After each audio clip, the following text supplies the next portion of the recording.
కలప్ చేయొచ్చు. సో కరివేపాకు వేసుకోండి. నేను కరివేపాకు ముందే ఎందుకు వేస్తానంటే కరివేపాకులోంచి ఆ వేడి నూనెలోంచి కరివేపాకు ఎప్పుడైతే ఫ్రై అవుతుందో అప్పుడు ఆ ఎసెన్స్ వచ్చేసి నాకు నూనెకి మొత్తం అంటుకుంటుంది కాబట్టి సో కరివేపాకు ముందు వేయడం చాలా ఇంపార్టెంట్ స్టెప్. తర్వాత మిర్చీలు వేసేసుకోండి. సో మిర్చీలు ముందు వేయడానికి రీజన్ ఏంటంటే మిర్చీలు బాగా వేగుతాయి దీంట్లో వేడి నూనెలో.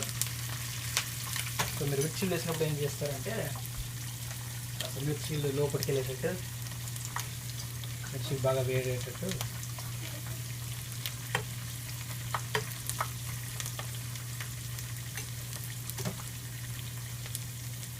సో మిర్చి లోపల వేడేట్టుగా వేసుకోండి.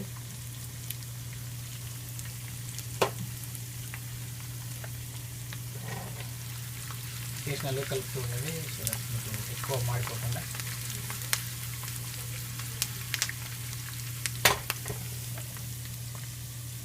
మామూలుగా తగ్గించేసుకొని 3 పెట్టేసుకున్న తర్వాత ఇప్పుడు ఇందాక ఏదైతే రైస్లో మీరు ఉప్పు వేసుకున్నారు కాబట్టి అది ఎక్కువ వేడి లేదు, బట్ ఇది ఏంటంటే మీకు స్ప్లిట్ అయిపోయి ఉంటుంది. సో ఇది రెడీగా ఉన్నప్పుడు లెమన్ కొద్దిగా స్ప్లిట్ చేసుకుని దానిగా సో డిపెండ్స్ మీకు పులుపుని బట్టి మీకు ఎంత పులుపు కావాలన్న దాన్ని బట్టి మీరు లెమన్ వేసుకొని కొద్దిగా అన్నంని అటు ఇటు స్ప్లిట్ చేసుకోండి. రెడీ చేసి పెట్టుకున్న తర్వాత నెక్స్ట్ మిక్స్చర్ ఏదైతే ఉంటుందో ఇంట్లో పసుపు వేసుకోండి. పసుపు మీకు తూచినంత వేసుకోండి, బట్ ఎక్కువ వేస్తే కనుక చాలా కలర్ వచ్చేస్తుంది రైస్కి. సో మామూలుగా వేసుకోండి పసుపు, జస్ట్ ఒక 2-3 చిటికెలు అట్లా తిన్న టైంలోనే.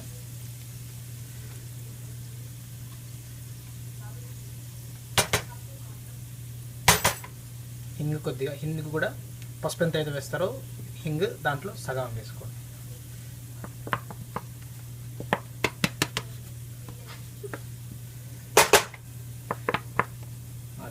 దురదృష్టం కొద్దీ వాళ్ళ హింగ్ అయిపోయింది కాబట్టి సో మీకు ఇంట్లో ఎంత ఉంటే అంత హింగ్ తోచినంత హింగ్ వేసుకోండి. తర్వాత వేపాక మీకు గమనిస్తూ ఉండొచ్చు ఆ పల్లీలు కూడా ఒక కలర్ వస్తుంటుంది పల్లీలకి, ఇలా కొద్దిగా బ్రౌనిష్గా అంటే బాగా ఫ్రై అయినట్టుగా కలర్ వస్తుంటుంది.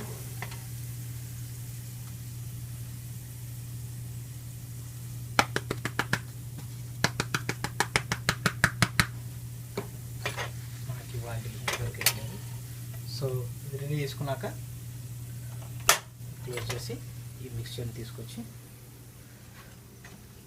ఇలా స్ప్రెడ్ చేసుకునే రైస్. సో ఈ మిక్స్చర్ని మొత్తం టోటల్గా స్ప్రెడ్ చేసి పెట్టేసుకోండి.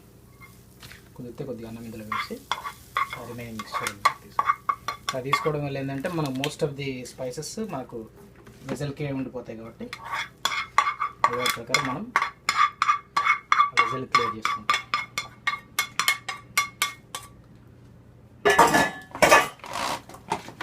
సో వన్స్ మీరు ఇట్లా వేసుకున్న తర్వాత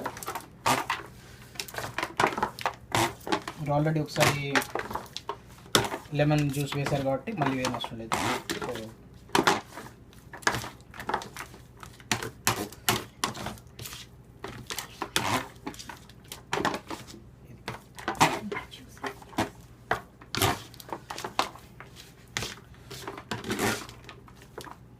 సో మీరు ఒకేషనల్గా అట్లా కలుపుతుంటే మీకు కలిసిపోతుంది, ఇంకా కలర్తోనే తెలిసిపోతుంది ఎక్కడ కలుపుతుంది.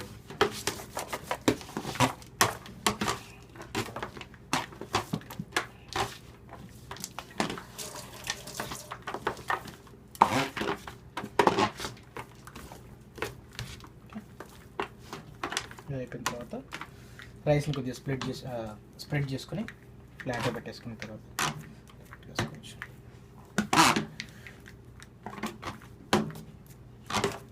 ఇది పోపన్నం రెసిపీ. నన్ను తీయకండి మళ్ళీ.